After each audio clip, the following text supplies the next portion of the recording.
October 30th, 1980. The streets of Kingston were silent, but not peaceful. The air was thick with tension, fear, and the weight of a nation's future. This wasn't just an election night, it was a battle for the soul of Jamaica. Over 800 lives were lost leading up to Election Day, and the country would be forever changed. This was one of the most dramatic election nights in Jamaican history. But it wasn't the only one. We are exploring some moments that shook Jamaica to its core, moments of triumph, heartbreak, and shocking twists that left the nation breathless. Election nights in Jamaica aren't just about numbers, they're about people. They're about hope, fear, and the raw emotions that come with fighting for a better future. And sometimes, they're about the unexpected, the moments that no one saw coming, moments that left even the most seasoned politicians speechless. Let's start in 1976. Imagine a country on edge. A state of emergency had been declared. Soldiers patrolled the streets, curfews were in place. The Prime Minister, Michael Manley, was fighting to keep his People's National Party in power. But his opponent, Seaga of the Jamaica Labour Party, accused the government of using the state of emergency to silence voters. The tension was unbearable, and when the results came in, it was a landslide for the PNP. But the victory was bittersweet. Many questioned, was this a fair election, or was it a moment when democracy itself was under threat? That night, Jamaica didn't just choose a government, it chose a path. And that path would lead to one of the most violent, dramatic elections in the country's history just 4 years later. 1980. The stakes couldn't have been higher. The Cold War was raging, and Jamaica was caught in the middle. Michael Manley's socialist policies had divided the nation. Seaga promised change, but the campaign was brutal. Hundreds died in the violence leading up to the election. And on election night, the country held its breath. When the results came in, the JLP had won a decisive victory, but the cost was unimaginable. Families were torn apart, communities were shattered, and Jamaica was left to pick up the pieces. And then came 1989. Michael Manley was back. After nearly a decade in opposition, he returned to lead the PNP to victory. But this wasn't the same Manley. He had softened his socialist stance, adopting a more centrist approach. And the people responded. The election night was electric. It was a moment of redemption, of second chances, and of a nation's belief in the power of change. This wasn't just a political victory. It was a personal one. And it showed that no matter how tough things get in Jamaica, there's always a chance for a comeback.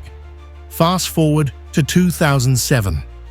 The PNP had been in power for 18 years, but the JLP, led by Bruce Golding, was determined to end their reign.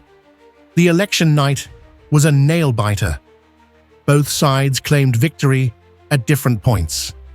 The results were so close that no one knew who had won until the very end. And when the final numbers came in, the JLP had won by a razor-thin margin. It was a photo finish that left the entire country on edge. That night, Jamaica learned that every vote counts, and that sometimes the difference between victory and defeat is just a handful of votes. But let's not forget December 29th, 2011, a night that made history. Portia Simpson-Miller, the Mama P of Jamaican politics, led the PNP to a stunning victory, becoming the first woman to be elected Prime Minister of Jamaica. The energy that night was electric. For many, it wasn't just a political win, it was a cultural milestone. A moment that said, yes, women can lead.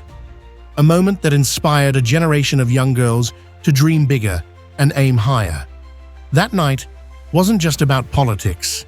It was about breaking barriers. It was about showing that leadership has no gender, and it was a reminder that Jamaica's story is still being written, one groundbreaking moment at a time. Now let's talk about 2020. The world was in the grip of a pandemic, but Jamaica had a decision to make, and despite the challenges, the people showed up. The JLP, led by Andrew Holness, won a historic victory, 49 out of 63 seats. It was a landslide that no one could ignore, but it was also a moment of unity. In the face of uncertainty, Jamaica came together to make its voice heard. That night wasn't just about politics. It was about resilience. It was about a nation's ability to rise above adversity and choose its future.